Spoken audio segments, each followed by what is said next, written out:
Good morning public. आज आपल्याला जायचं होतं पुण्याला. सो आम्ही आज लवकर उठलो होतो आणि कटिंगला चाललो होतो.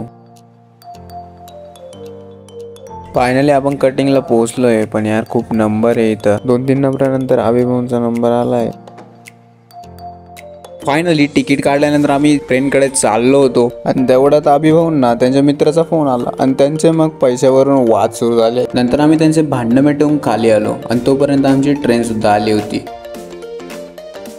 येवल्याला निरोप देत आम्ही निघालो पुण्याकडे. खूप वेळ जागेसाठी स्ट्रगल केल्यानंतर आता फायनली आम्हाला जागा भेट. आता अभिभाऊ पण खूप खुश दिसत आहे. तर मित्रांनो, एवढ्या छान ट्रिपला जात असताना आपल्या समर्थ भाऊंना त्यांचं काम जास्त महत्त्वाचं होतं, म्हणून ते त्यांची एडिटिंग करत होते.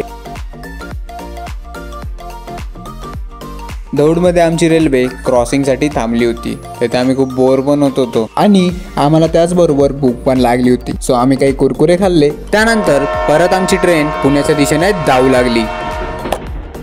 या ठिकाणी एपी ब्रोचा कॉल अभिभाऊला आला होता आणि त्यामध्ये ते मला खूप गोडे लावत होते, कारण मी त्यांचे भत्तेचे पुढे कॅरी केले नव्हते म्हणून. तर मित्रांनो, फायनली आम्ही पुणे रेल्वे स्टेशनवर पोहोचलो होतो आणि आम्हाला आनंद इतका झाला होता बिकॉज आमचा एपी ब्रो आम्हाला रेल्वे स्टेशनला घ्यायला येणार होता.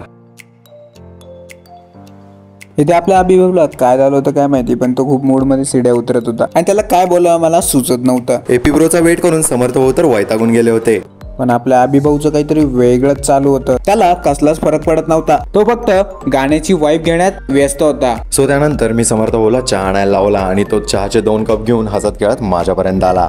तर मित्रांनो, मॅपकडे बघताना समर्थ खूप गोंधळून गेला होता आणि तो मला प्रश्न विचारत होता. त्यानंतर आम्ही मनपाचं तिकीट काढलं आणि PMPL मध्ये बसलो. नंतर खूप वेळ वेट केल्यानंतर विशाल भाऊ आम्हाला घ्यायला आले. नंतर आम्ही त्यांच्या गाडीवर आमच्या रूमवर जायला निघालो. भयंकर अशा ट्रॅफिक मधून बाहेर निघून आम्ही आता आमच्या रूमच्या खूप जवळ आलोय. तर मित्रांनो, फायनली आता आम्ही रूम वरती पोहोचलोय. तर आता हा ब्लॉग मी इथेच थांबवतो. आता भेटूया आपण नेक्स्ट ब्लॉग मध्ये. तर अशाच नवनवीन ब्लॉग साठी आपल्या चॅनलला लाईक, सबस्क्राईब आणि शेअर करायला विसरू नका.